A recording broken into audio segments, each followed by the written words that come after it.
Então, pessoal, vamos hoje para a quinta-feira da Paixão, né? Um dia que antecede a sexta-feira da Paixão, justamente o dia que teve muitos eventos ocorreram nessa noite, né? Nessa madrugada, ah, onde Jesus foi para o Getsemane, foi orar no jardim, né? E aí a gente vai ler aqui a partir do versículo é, 17 do capítulo 26 de Mateus. Então, Mateus capítulo 26, versículo 17, tá bom? A gente já falou do domingo de Ramos, da segunda-feira, da terça, da quarta, né, dos acontecimentos de todos esses dias, e hoje a gente está aqui na quinta-feira. Então vamos começar aqui. Mateus 26, versículo 17. No primeiro dia da festa dos pães asmos, os discípulos aproximaram-se de Jesus e o consultaram. Onde desejas que preparemos a perfeição da Páscoa? Ao que Jesus os orientou: ide à cidade, procurai um certo homem e falai a ele. O mestre manda dizer-te: é chegada a minha hora. Desejo celebrar a Páscoa em tua casa, juntamente com meus discípulos. Os discípulos fizeram o que Jesus lhe havia instruído e prepararam a Páscoa. Então vejo que os discípulos prepararam a Páscoa como qualquer outra família lá de Israel, né, dos hebreus, que preparavam a Páscoa segundo a tradição, segundo o que estava escrito lá em Deuteronômio, que era uma tradição desde a saída do Egito, né? Eles, escravos no Egito, saíram do Egito e passaram a comemorar a Páscoa, que é a libertação, no caso. Significa isso, libertação. Ok? Então vamos para o versículo 26 aqui, a ceia do Senhor. Enquanto comiam, Jesus pegou o pão, deu graças, quebrou e deu aos seus discípulos, recomendando: tomai, comei, isso é o meu corpo. Em seguida tomou um cálice, deu graças e o entregou aos seus discípulos, proclamando: bebei dele todos vós.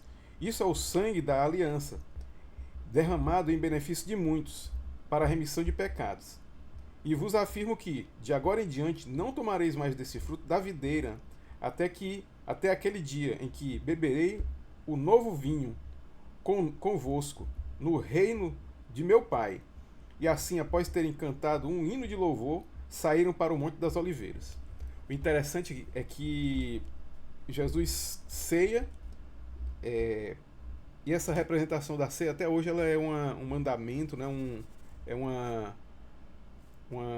algo que a gente na igreja católica, inclusive na romana, né? Mas na igreja evangélica também, a gente faz essa ceia e em celebração, em memória, na verdade, em memória do sangue e do corpo de Cristo que foi entregue por nós, né? E aí eu vou continuar aqui no versículo 31, quando Jesus prediz a traição de Pedro, né? Então Jesus lhes revelou: ainda esta noite todos vós me abandonareis, pois assim está escrito: ferirei o pastor, e as ovelhas do rebanho serão afugentadas. Então está escrito aonde? Está escrito lá em Zacarias 13, 17. Foi essa mais uma profecia, né, de várias profecias. Mais uma profecia em relação a Jesus. Tá bom? E aí Pedro vai e pergunta, né? Ainda que. Pergunta não, afirma. Ainda que venhas a ser motivo de escândalo para todos, eu jamais te abandonarei. Replicou-lhe Jesus: com certeza te asseguro que, ainda nesta noite, antes que o galo cante 3 vezes, tu me negarás. Então Pedro lhe declarou: mesmo que seja necessário que eu morra junto a ti, de modo algum te negarei. E todos os discípulos fizeram a mesma afirmação. Olha só que interessante. Jesus entra aclamado no domingo de Ramos. Jesus discute lá com os fariseus, né? Ele se coloca como aquele que tem autoridade no templo, ele derruba as mesas dos cambistas e ele se coloca assim como uma figura de autoridade e fazendo milagres também. Então aquele rei esperado, aquele rei dos judeus, aquele rei que estava sendo esperado há muito tempo, Jesus tinha todas as características desse rei. Okay? A ponto de Pedro e os demais discípulos dizerem assim: não, nós não te negaremos, né? Não negaremos. Tá legal? E assim ele vai para o Getsemane, né, agora, a partir do 36. Seguiu Jesus com seus discípulos e, chegando a um lugar chamado Getsemane, disse: assentai-vos por aqui, enquanto vou ali para orar. Levou consigo Pedro e aos 2 filhos de Zebedeu, e começando a entristecer-se, ficou profundamente angustiado. Bom, Então vamos caminhar aqui. Então ele vai ter essa conversa aqui com os discípulos, dizendo para os discípulos se manterem em oração, vigilantes, né? E vamos agora para o versículo 47, quando Jesus realmente é preso, né? Versículo 47 de Mateus 26.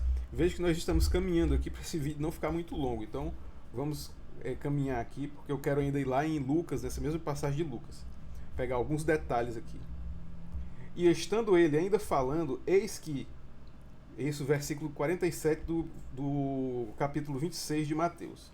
E estando ele ainda falando, eis que chegou Judas, um dos 12, e trazia consigo uma grande multidão armada de espadas e porretes, vinda da parte dos chefes dos sacerdotes e dos líderes religiosos do povo. Mas o traidor havia combinado com um sinal com eles, informando-lhes: aquele a quem eu saudar com um beijo, este é quem procurais, prendei-o. Então, aproximando-se rapidamente de Jesus, disse-lhe Judas: eu te saúdo, ó mestre, e lhe deu um beijo. Jesus, contudo, lhe perguntou: amigo, para que vieste? No mesmo instante, os homens avançaram sobre Jesus e o prenderam. Eis que um dos que estavam com Jesus, estendendo a mão, puxou a espada e, ferindo o servo do sumo sacerdote, decepou-lhe uma das orelhas. Mas Jesus lhe ordenou: embainha a tua espada, pois todos os que lançam mão da espada, pela espada morrerão. Ou imaginas tu que eu, neste momento, não poderia orar ao meu Pai, e ele colocaria à minha disposição mais de 12 legiões de anjos? Entretanto, como então se cumpririam as escrituras que afirmam que tudo deve acontecer dessa maneira? E naquele mesmo instante, Jesus se dirige às multidões, indagando-lhes: lidero eu algum tipo de rebelião? Olha só o que Jesus diz para quem estava querendo prendê-lo, né? Para o pessoal que estava prendendo ele. Lidero eu algum tipo de rebelião para que venham contra mim com espadas e porretes e me prendam? Todos os dias estive ensinando no templo, e vós não me prendestes.